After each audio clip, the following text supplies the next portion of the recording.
Hot take or not, Stray is one of the most overlooked and underrated indie games to come out in recent memory. The reason I'm saying this is because it came out during a year of a very stacked roster, consisting of games like, I don't know, Splatoon 3, Pokemon Legends Arceus, Kirby and the Forgotten Land, Vampire Survivors, The Last of Us Part 1, Xenoblade Chronicles 3, Bayonetta 3, Plague Tale Requiem, Horizon Forbidden West, God of War Ragnarok, and Elden Ring. If you haven't played the game, I don't blame you, because honestly, despite being nominated for a lot of things the year it came out, there were just so many better games to play. And as I was sitting at my desk looking at my Steam library, I remembered that I played all of it, used it as background gameplay for my second most popular video of all time, and then never really reviewed it. And so here I am 2 years later, finally giving my retrospective review of the Funny Cat game. This video isn't going to be my personal retelling of the story because the game is only about 5 hours long, but rather why I believe that despite the game's simplicity and short length, it's still a really good game 2 years later. And because I find regular game reviews extremely boring, looking at you IGN, I'm still gonna add funny moments to make it more interesting. And so if you liked the video, consider subscribing because this took a while to make.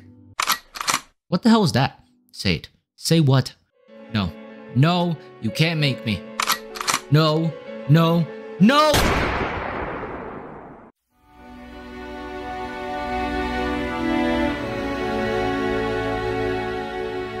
The environment of Stray takes place in a multi-layered underground city where humans no longer exist, succumbing to a plague that long wiped them out before the events of the story even occur. In the place of humans are sentient robots called companions that were created to assist them before they went extinct and ended up evolving on their own years after the last human died. Our objective of the game is to go back up to the surface because we accidentally fell down into the depths when traveling. You know, if I had a nickel for every time I made a video on a game where the plot is driven by characters falling into chasms, I would have 3 nickels. What the hell, man? How hard is it not to grab onto unstable ledges? We encounter multiple obstacles along the way, mainly being a militant robot police force known as Sentinels, not the esports team, and mutated bugs that eat metal and living things called Zurks. So with all this information, this then begs the question, if humans are extinct, what are we? And the answer to that question is very simple. We are a cat, specifically an orange tabby.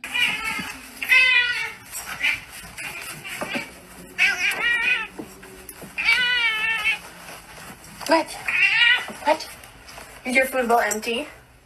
And the developers decided to take that fact and run with it. As a cat, you are only allowed to do things that a cat can do, such as running, jumping, meowing, drinking suspiciously sourced water, and scratching at walls and doors. Stuff that is well known to the common public that even someone like me who has never owned a feline before would know. Now, you're probably asking then, why am I making a review of a cat game despite me never owning one? Because I have a King Charles Cavalier Spaniel who doesn't act like a fucking dog. The game plays off the fact that you are a cat from the jump and that you are very limited in what you can do as a simple feline. Until you unlock your robot companion that will follow you for the rest of the story, the game doesn't even allow you to interact with the surrounding environment other than jumping on ledges and picking up buckets. The extra mechanics that would typically be included in an adventure game like this, such as having an inventory or talking to NPCs, is done through B12, which is the robot that you help set free that can communicate with other robots. However, just because we can't do that stuff without B12 doesn't mean that the game is any less immersive. There are a bunch of optional interactions with objects and levels that are cute and definitely make you feel like you're a dumb cat, specifically an orange tabby.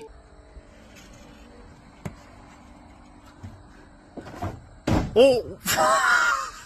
Things like sleeping on conveniently placed couches or pillows, pushing things off high ledges, putting a bag over your head that inverts your controls. Small and simple details that often would be overlooked by bigger developers and help add to the feeling that you are a lost cat wandering around aimlessly in a giant city. And what we can do is not only decorative. These actions that we see in our household pets that we perform in this game are used to solve puzzles, such as jumping on a stack of books to reveal a hidden safe, or pushing a can of paint off a ledge to break a window so we can continue a level. The way that these levels are built center around the inherent limitations that we have, but allow us to thrive by making objectives easily traversable and solvable. And that segues into my next point, level design. The levels are segmented into chapters much like Guardians of the Galaxy, but unlike it is a mix of linearity and semi-open world exploration. Chapters tend to fade into the next rather than hard separations, which makes the transition from level to level more seamless. More linear chapters of the game, such as traversing through the sewers or sneaking into a factory, help enhance the feeling like you're making progress towards your overall objective of getting back to the surface and enhance the feeling of needing to escape. These chapters act more like buffers in between points of interest and greatly focus on getting from point A to point B with little filler in between. But the developers also added extra gameplay mechanics such as stealth and chasing sequences that 2 years later still gives me genuine stress when I get caught or die.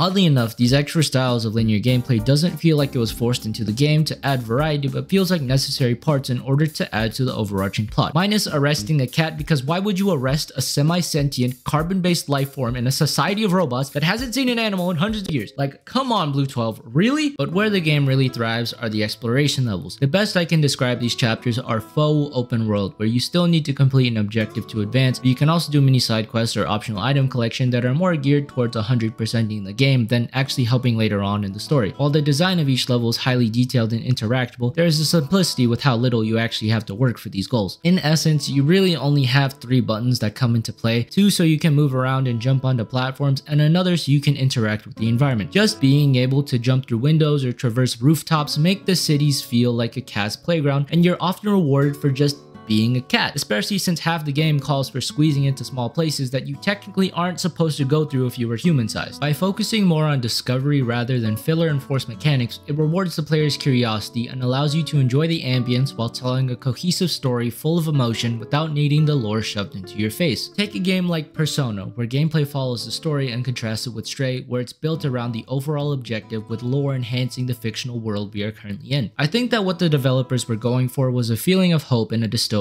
world. There is an air of loneliness because we are the only truly living thing in the underground. Both our allies and enemies were a product of mankind before they went extinct and only began to thrive once they were gone. When we don't have B12, everything is ominously quiet. You can't understand or communicate with the robots, and the background music is just a bunch of blips and noises that to humans aren't music.